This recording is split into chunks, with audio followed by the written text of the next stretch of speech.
Is a theory better than a vision? It looks like Heyman now has both. Next. It wasn't a great week of wrestling, but at least it was a shorter week.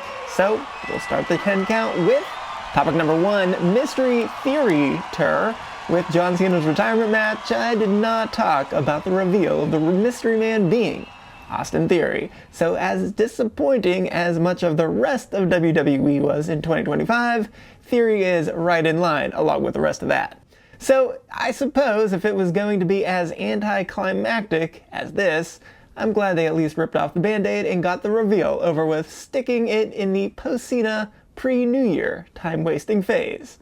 And as stunning as it is now in its ridiculousness that this is how we ended War Games, it certainly would have been a lot better if we had a Spear Fest or an F5 Fest.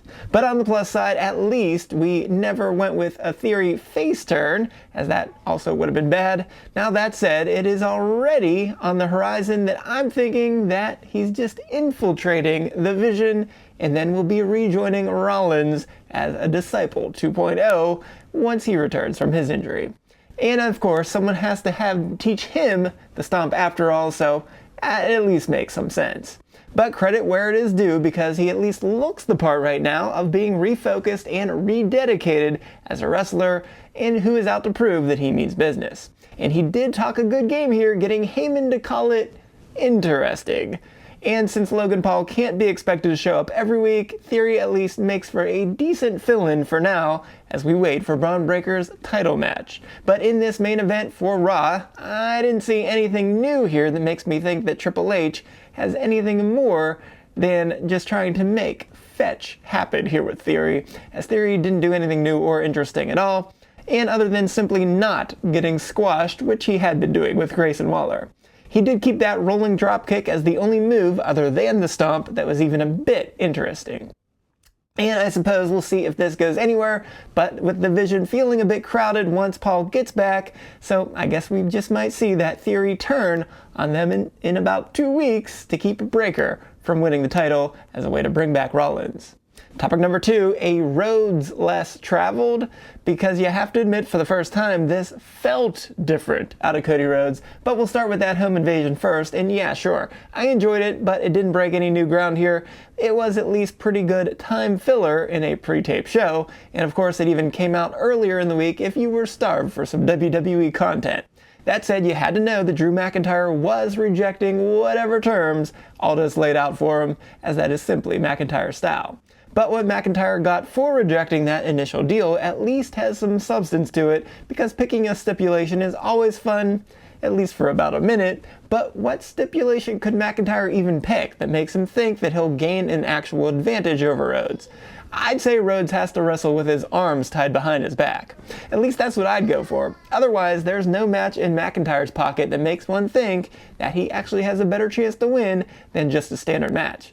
Because no one would help him out in a lumberjack match, and he's no specialist to think that he would be able to get Rhodes through a Slim Jim table in a table match, and I can't imagine why he'd be better off slamming the door on Rhodes in an ambulance match.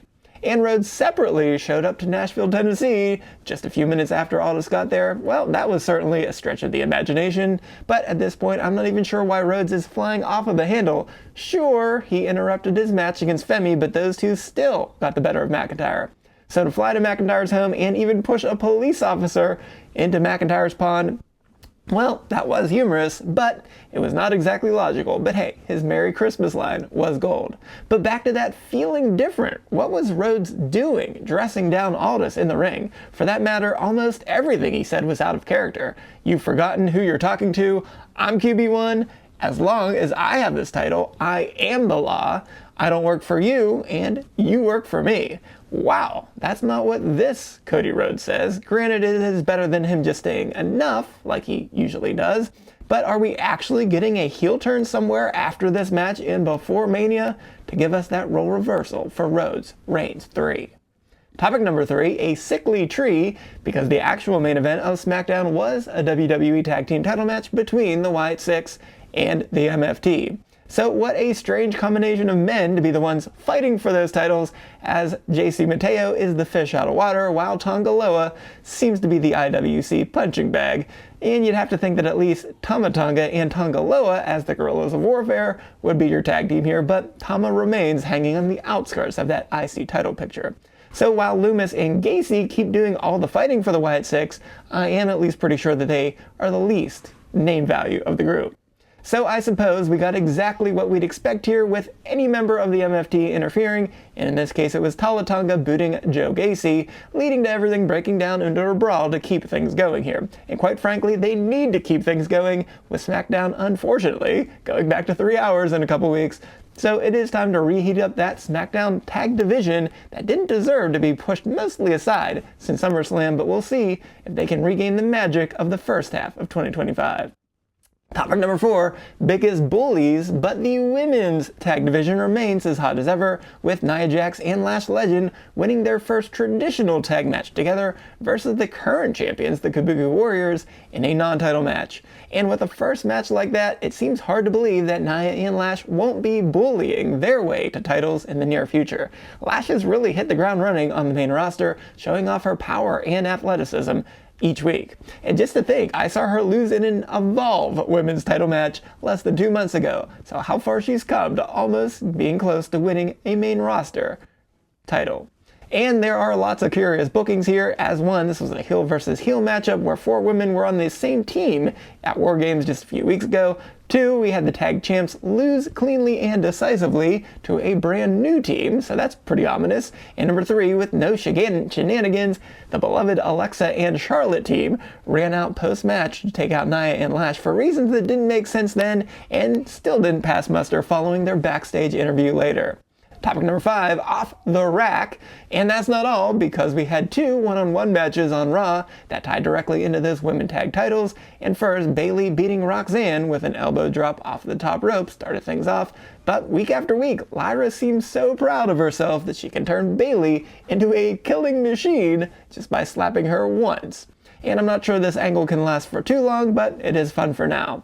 But more interesting were the losers, as Liv did exactly what she needed to do to get Roxanne a win, but those two were at least on the same page yet again until Raquel messed it up by distracting the ref so much to prevent a 3 count after Roxanne had slammed Bayley's head off of the exposed turnbuckle. But will Liv and Raquel even get to have a match as a tag team? Well, Raquel just better win that title next week, or I hate to see all the fighting Dom is going to have to deal with. So let's go to the winner of the week, and that is Javon Evans, as he rebounded or rebounced nicely following his NXT title loss and then tag loss on Saturday night's main event. He showed off his extreme high-flying ways and did a great job overcoming not 1, not 2, but 3 Americanos to eventually land an OG cutter and beat Ryo and spoil his Raw singles debut, and to pick up Evans' second straight one-on-one main roster victory this month. But the bigger news was the announcement that Evans will soon be a free agent, and Pierce is already aiming to get his services. And there is no doubt that at just 21 years old, Evans has all the tools in the toolbox to be an instant star on the main roster. But I would rather see him pick SmackDown than Raw, as they need all the help they can get with that 3rd hour coming soon. And if only we could actually get a draft instead of making up this free agency. So the loser of the week is Rhea Ripley, because no good deed goes unpunished, as Rhea tried to get revenge on Asuka for her sneak attack missed last week on Raw, and she also followed by Io taking an insane elbow to her back to protect her while she was blinded. But Io wasn't medically cleared this week, so Rhea wanted to go it alone, but naturally Kairi wasn't going to let this one be a fair fight, twice yanking Rhea's legs out from under her. But Io couldn't stand this chicanery and tried to help, but that's what did Rhea in here, because she took her eyes off the prize. Unless Io is the prize. Nah, and just being a good friend, I guess. So she got caught in a roll-up, and her previous undefeated record against Asuka is no more. But with the way things are going, are either Rio or Io going to be close to 100% as they go to their tag team title match? And finally, our stats of the week is 94 minutes, because WWE and Netflix gave us an early Christmas gift, as the runtime for this week's Raw was 94 minutes, and that marked the shortest Raw in the Netflix era, or, quite frankly, in any era in recent memory, as Raw moved from 1 hour to 2 hours, all the way back on February 2nd, 1997, so both Raw and SmackDown have been at least 2 hours since. And with the move to Netflix, WWE doesn't have to stick to an exact length of the show, so runtimes are all over the place, but the difference this week was, for those not in the ad-supported Netflix subscriptions, was that this show was pre-taped on Friday along with the upcoming SmackDown, so Netflix actually did the Netflix thing and gave us a full show with no ads. And yes, this was fourth wall breaking, because we still had mid-match breaks, but without the commercials in those breaks, we immediately picked up 3 minutes later into the match, as if we were in the Adam Sandler movie Click. So who cares about spoilers for Raw and SmackDown, and who cares about Raw actually being live if you're not there? So let's just do this every week and knock out 30 plus minutes of commercials, and then we can switch on over to football a little bit sooner. But since I saved you a little bit of time, just like Netflix did this week, I think you should go back over and check out my top 5 biggest lumps of coal of 2025 for the worst decisions in WWE this year. So be sure to go right on over here and check that out.